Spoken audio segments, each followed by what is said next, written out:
Hello friends, പത്രമാറ്റത്തെ പുതിയ എപ്പിസോഡിലേക്ക് എല്ലാവർക്കും സ്വാഗതം. അപ്പോൾ ദേവയാനി മുത്തശ്ശനോടായിട്ട് പറയുന്നുണ്ട്, അനാമിക ഇപ്പോൾ വിളിച്ചുകൊണ്ട് വന്നാലും അവളെ ഇവിടെ എത്ര കാലം കാണുമെന്ന് ആർക്കറിയെന്ന് പറഞ്ഞിട്ടാട്ടോ പോകുന്നത്. അന്നേരം അത് കേട്ട് കഴിഞ്ഞ് മുത്തശ്ശൻ ഇങ്ങനെ മുത്തശ്ശിയോട് ചോദിക്കുകയാണ്, ദേവയാനി അങ്ങനെ പറഞ്ഞതിൻ്റെ അർത്ഥം എന്താണ് എന്ന്. അന്നേരം മുത്തശ്ശി പറയുന്നുണ്ട്, നയനമോളെ വിറക്കുന്ന സമയത്തും അനാമികയെ ഭയങ്കര ഇഷ്ടമായിരുന്നു ദേവയാനിക്ക്. എന്നിട്ടും അവളിപ്പോൾ ഇങ്ങനെ പറയണമെങ്കിൽ അവളുടെ മനസ്സിൽ തറയ്ക്കുന്ന രീതിയിൽ എന്തെങ്കിലും സംഭവിച്ചു കാണുമെന്നിങ്ങനെ പറയുക. അന്നേരം മുത്തശ്ശൻ പറയുന്നുണ്ട്, വിവാഹത്തിന് മുമ്പോ ശേഷമോ എൻ്റെ മക്കളോ കൊച്ചുമക്കളോ ആരും വഴിതെറ്റി പോയിട്ടില്ല, അബി ഒഴികെ വേറെ ആരും. പക്ഷേ അതിനെല്ലാം വിരുദ്ധമായിട്ടാണ് അനി ഇപ്പോൾ പെരുമാറുന്നത്. അവൻ നന്ദുവിൻ്റെ പുറകെ ഇങ്ങനെ നടന്നിട്ടുണ്ടെങ്കിൽ അത് ഏതെങ്കിലും പെൺകുട്ടികൾ സഹിക്കുന്ന കാര്യമാണോ? അതായിരിക്കും അനാമിക ഈ രീതിയിലൊക്കെ ഇങ്ങനെ പെരുമാറുന്നത് എന്നിങ്ങനെ പറയുമ്പോഴേക്കും മുത്തശ്ശി പറയുന്നുണ്ട്, അനാമികയും വേറെ ചെറുപ്പക്കാരുടെ കൂടെ ഇങ്ങനെ കറങ്ങി നടക്കുന്നുണ്ട് എന്നൊക്കെ ഇവിടെ സംസാരമുണ്ട് എന്നിങ്ങനെ പറയുമ്പോഴേക്കും മുത്തശ്ശൻ പറയുന്നുണ്ട്, നമ്മളുടെ കണ്ണിലെ കരടെടുത്തിട്ട് വേണം നമ്മൾ മറ്റുള്ളവരെ കാര്യം നോക്കാൻ പോകാൻ. അനി ആ രീതിയിൽ നടന്നതിന് ശേഷം നമുക്ക് അനാമികയെ ഉപദേശിക്കാനായിട്ട് പറ്റില്ലല്ലോ. ആദ്യം നമ്മുടെ തെറ്റാണ് നമ്മൾ തിരുത്തേണ്ടത് എന്നൊക്കെ ഇങ്ങനെ മുത്തശ്ശൻ പറയുന്നുണ്ട് കേട്ടോ. പിന്നെ കാണിക്കുന്നത് ജാനകിയാണ് അനാമികയുടെ ഇങ്ങനെ വീട്ടിലോട്ട് ചെല്ലുന്നത് ആ ജാനകി വാ ഇങ്ങനെ എന്നൊക്കെ പറഞ്ഞിങ്ങനെ ഭയങ്കര സ്വീകരണമൊക്കെയാണ് കേട്ടോ. അന്നേരം ജാനകി പറയുന്നുണ്ട്, ഞാൻ മോളെ കൂട്ടിക്കൊണ്ട് പോകാൻ വേണ്ടി വന്നതാണ് എന്ന്. അന്നേരം അനാമിക ചോദിക്കും, ഞാൻ എന്തിനാ അമ്മയെ അങ്ങോട്ട് വരുന്നത്? അങ്ങോട്ട് വന്നിട്ട് എന്താ കാര്യം? ആ വീട്ടിലുള്ളവരൊക്കെ മനുഷ്യരാണോ? മൃഗങ്ങളെ പോലെയല്ലേ അവർ പെരുമാറുന്നത് എന്നൊക്കെ ഇങ്ങനെ ചോദിക്കുകയാണ്. അന്നേരം അങ്ങോട്ടേക്ക് വേണുവും വരും കേട്ടോ. എന്നിട്ട് പറയുന്നുണ്ട്, മോള് പറഞ്ഞത് നേരല്ലേ, ഓരോ ദിവസം ഓരോ കുറ്റങ്ങൾ കണ്ടെത്തി എൻ്റെ മോളെ അവിടെ നിന്ന് ഇങ്ങനെ ഇറക്കി വിടാനായിട്ടാണ് പലരും ശ്രമിക്കുന്നത്. അത് എന്തിനു വേണ്ടിയാണ് എന്ന് ഞങ്ങൾക്കറിയാം. എൻ്റെ മോളെ ഇറങ്ങി പോകുന്നതിന് ശേഷം വേണം ആ നന്ദുവിനെ അവിടെ കൂട്ടിയിരുത്താനായിട്ട്. അതിനുവേണ്ടിയല്ലേ അവരെല്ലാവരും ഇങ്ങനെയൊക്കെ ചെയ്യുന്നത് എന്നൊക്കെ ഇങ്ങനെ ചോദിക്കുക. അന്നേരത്തേനും ജാനകി പറയുന്നുണ്ട്, ഞാൻ അങ്ങനെ ഒന്നും ചിന്തിക്കുന്നില്ല. എൻ്റെ മരുമകളുടെ സ്ഥാനത്തേക്ക് വേറെ ആരെയും ചിന്തിക്കാനായിട്ട് പോലും എനിക്ക് കഴിവില്ല.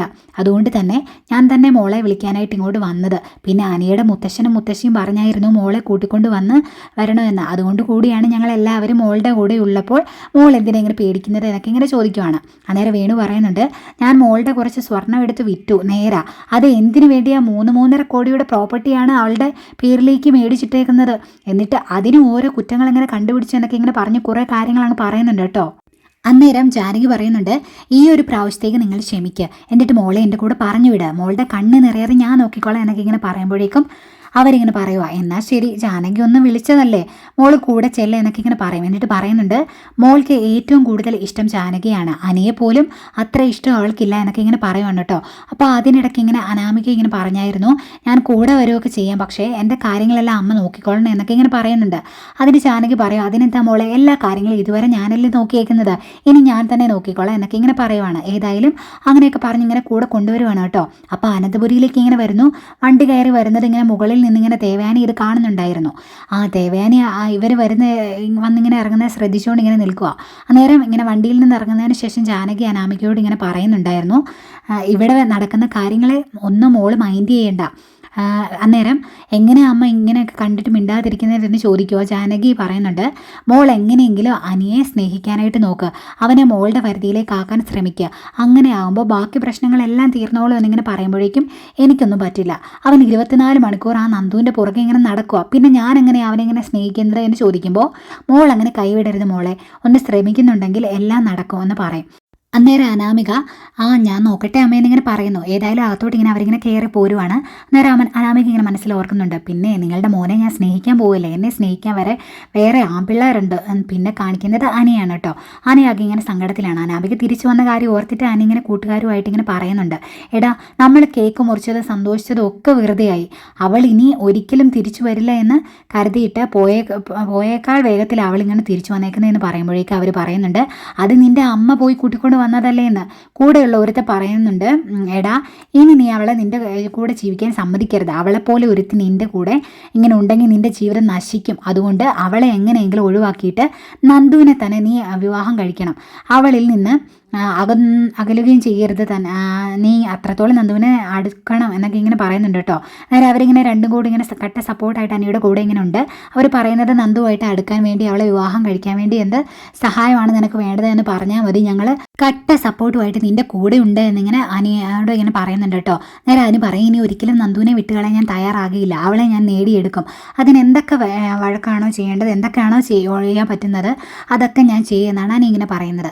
പിന്നെ നമ്മുടെ നയനയാണ് കാണിക്കുന്നത്. നയന ഗോവിന്ദൻ്റെയും കനകയുടെ അടുത്തോട്ട് ഇങ്ങനെ വരുവാണ് കേട്ടോ. എന്നിട്ട് അവിടെ നടന്ന വിശേഷങ്ങളൊക്കെ ഇങ്ങനെ പറയുന്നുണ്ട്. ദേവേനി സത്യങ്ങളെല്ലാം തിരിച്ചറിഞ്ഞു എന്ന് പറയുമ്പോഴേക്കും അതെങ്ങനെ അറിഞ്ഞത് എന്ന് ചോദിക്കും. അന്നേരം നയന പറയുന്നുണ്ട്, സത്യങ്ങളെല്ലാം അവരുടെ നാവിൽ നിന്ന് തന്നെയാണ് അമ്മ അറിഞ്ഞത്.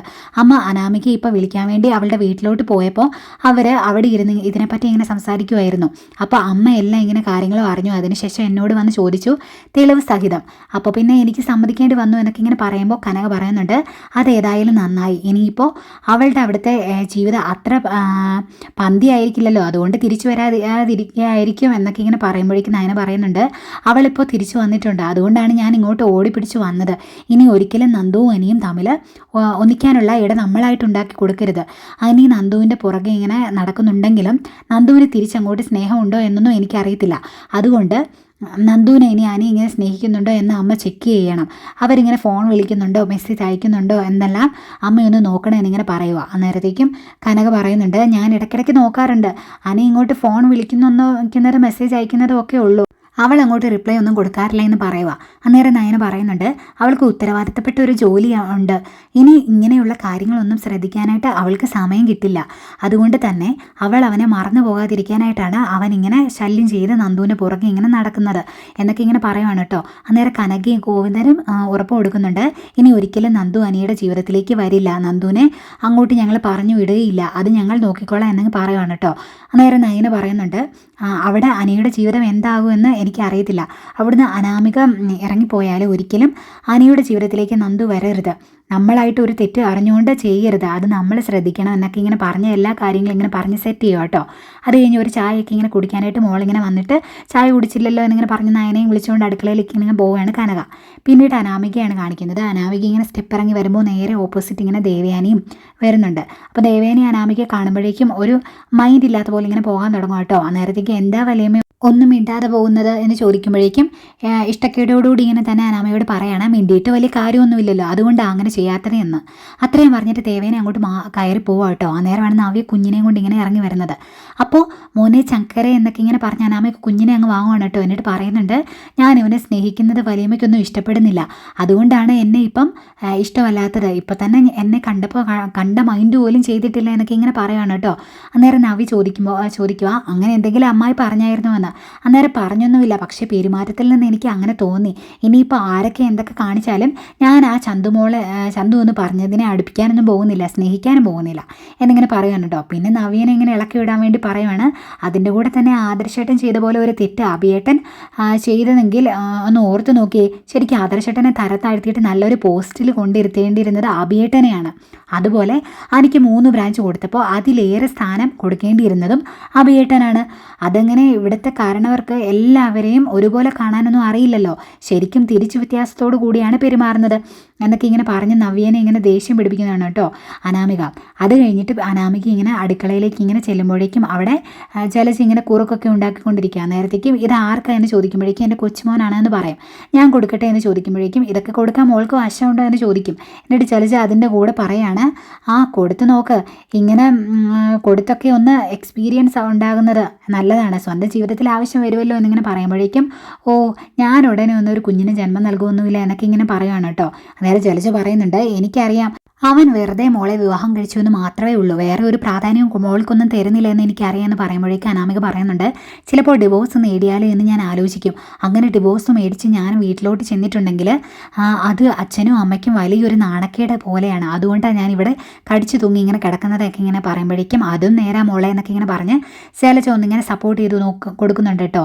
ഏതായാലും അനാമിക കുഞ്ഞിനെ കൊണ്ടാണല്ലോ അങ്ങോട്ട് വന്നത്, എന്നിട്ട് ആ കുറുക്ക് എടുത്തുകൊണ്ട് പോവുക, ഞാൻ കൊടുക്കാം എന്ന് പറഞ്ഞ് അനാമിക അങ്ങോട്ട് പോയി കഴിയുമ്പോഴേക്കും ജലജ ഇങ്ങനെ മനസ്സിലോർക്കുക, പിന്നെ കടിച്ചു തൂങ്ങി കിടക്കുന്നു, നിൻ്റെ മനസ്സിലെ ഒരു പോക്കൊക്കെ എനിക്ക് അറിയാൻ, ഇങ്ങനെ ഏതായാലും ഡൈനിങ് ടേബിളിൽ ഇങ്ങനെ പോയിരുന്ന് കുഞ്ഞിനിങ്ങനെ കുറുക്കൊക്കെ ഇങ്ങനെ വാരി കൊടുത്തുകൊണ്ടിരിക്കുകയാണ് കേട്ടോ. അപ്പോൾ നവ്യ അങ്ങോട്ടേക്ക് ഇറങ്ങി ഇങ്ങനെ വന്നിട്ട് എന്തൊക്കെ പറഞ്ഞാലും ഇവൾക്ക് എൻ്റെ മോനോട് ഇത്തിരി സ്നേഹമൊക്കെ ഉണ്ട്, എടുക്കുകയും ഇങ്ങനെ കളിപ്പിക്കുകയും അതുപോലെ തന്നെ കഴിക്കാനൊക്കെ കൊടുക്കുകയും ചെയ്യുന്നുണ്ടല്ലോ എന്നിങ്ങനെ മനസ്സിൽ ഓർക്കും കേട്ടോ. എന്നിട്ട് ഇങ്ങനെ അടുത്തോട്ട് വന്ന് ഇങ്ങനെ കളിപ്പിച്ചുകൊണ്ടിരിക്കുകയാണ് കേട്ടോ രണ്ടുപേരൂടെ. അന്നേരമാണ് ഇങ്ങനെ അങ്ങോട്ടേക്ക് ഇങ്ങനെ ദേവയാനി വരുന്നത്.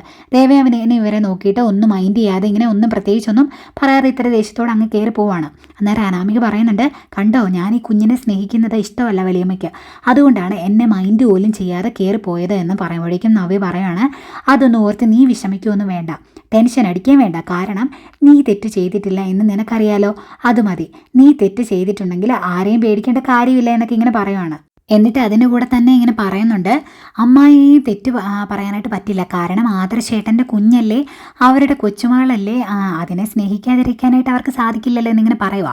അന്നേരം അനാമിക പറയുന്നുണ്ട്, ബാക്കിയുള്ളവരുടെ കാര്യമൊക്കെ പോട്ടെ, പക്ഷേ ഈ നയനയിടത്തി എന്താ ഈ ആദർശേട്ടനെ ഇങ്ങനെ സപ്പോർട്ട് ചെയ്യുന്നത് എന്ന് എനിക്ക് മനസ്സിലാകാത്തത് എന്നിങ്ങനെ പറയുമ്പോഴേക്കും അവൾക്ക് വട്ട്, അതുകൊണ്ടാണ് എന്നിങ്ങനെ നവ്യ പറയും. എന്നിട്ട് പറയുന്നുണ്ട്, ഇതൊക്കെ ഇങ്ങനെ പറഞ്ഞാലും ആൾക്കാരെ ഇങ്ങനെ മയക്കിയെടുക്കാനായിട്ട് ആദർശേട്ടനും എൻ്റെ അനിയത്തിക്കും നല്ല കഴിവാണ്. ഇപ്പം എൻ്റെ അമ്മയ്ക്കും അച്ഛനും പോലും ആദർശേട്ടനോടാണ് ഭയങ്കര ഇപ്പോൾ പഴയ ആ ഒരു ദേഷ്യമൊന്നുമില്ല. അവർക്കും ഇപ്പോൾ അവരോട് ആദർശേട്ടനെ വീണ്ടും സ്നേഹിച്ചു തുടങ്ങി. ആ ഒരു കഴിവ് പറയാതിരിക്കാനായിട്ട് പറ്റില്ല എന്നൊക്കെ ഇങ്ങനെ പറയുമ്പോഴേക്കും അനാമിക പറയുവാണ്, ആരൊക്കെ സ്നേഹിച്ചു ആരൊക്കെ ക്ഷമിച്ചു എന്ന് പറഞ്ഞാലും നമുക്ക് ആ തെറ്റ് ക്ഷമിച്ചു കൊടുക്കാനായിട്ട് പറ്റുമോ?